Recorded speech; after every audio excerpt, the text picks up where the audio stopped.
শুভ সন্ধ্যা বন্ধুরা, রান্নার নতুন একটা ভিডিওতে তোমাদের অনেক স্বাগত। দেখো এখানে কি আছে দেখতেই পাচ্ছ। পেঁয়াজ, আদা, রসুন, ধনেপাতা রয়েছে, টমেটো কুচি আছে, নিয়ে নিয়েছি একটুখানি ঘি, নিয়ে ওর মধ্যে দিয়ে দিয়েছি আলু, কটা আলু সেদ্ধ করে নিয়েছিলাম, সেগুলো ভেঙে ভেঙে ওর মধ্যে দিয়ে দিলাম।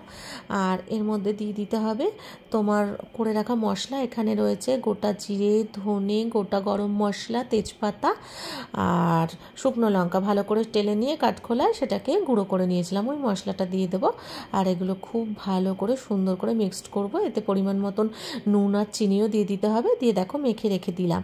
আর এখানে আটা দিয়ে, ময়দা দিয়েও তোমরা করতে পারো, আটাটাকে ভালো করে একটুখানি মানে সাদা তেল, নুন, মিষ্টি দিয়ে ভালো করে মেখে 1 ঘন্টা রেখে দিয়েছিলাম। তারপরে দেখো পুরটা দিয়ে সুন্দর করে ঢুকিয়ে দিলাম।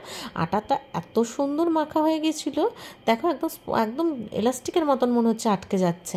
যাই হোক, এরকমভাবে দিয়ে করে সুন্দর করে আগে চেপে চেপে করে নিয়ে নেবো চারদিক ছড়িয়ে, তারপরে বেলবো, বেলে সাদা তেল দিয়ে ছেঁকে নেবো। দুর্ধর্ষ হয়েছিল বন্ধুরা আলুর পরোটাটা, তাই তোমাদের সঙ্গে শেয়ার করলাম। এটা তোমরা ধনেপাতার চাটনি বানিয়েও খেতে পারো, আর অনেকে অনেক কিছু দিয়েই খায়। আমার মেয়ে এটাকে খেয়েছিল চিলি সস আর টমেটো সস দিয়ে, তাই ও ওটা দিয়েই পছন্দ করে। আর এটা তোমরা বেশি বেশি করে তেল দিয়েও ভাজতে পারো বা ঘি দিয়েও ভাজতে পারো। আমি অল্প তেলেই ভাজি, কারণ আমি মেয়েকে অত বেশি ভাজা পোড়া বেশি তেলে দিতে চাই না, তাই। কিন্তু খেতে অসাধারণ হয়েছিল, তাই তোমাদের সঙ্গে শেয়ার করলাম। পুরো ভিডিওটা কেমন লাগলো অবশ্যই কমেন্ট করে জানিও।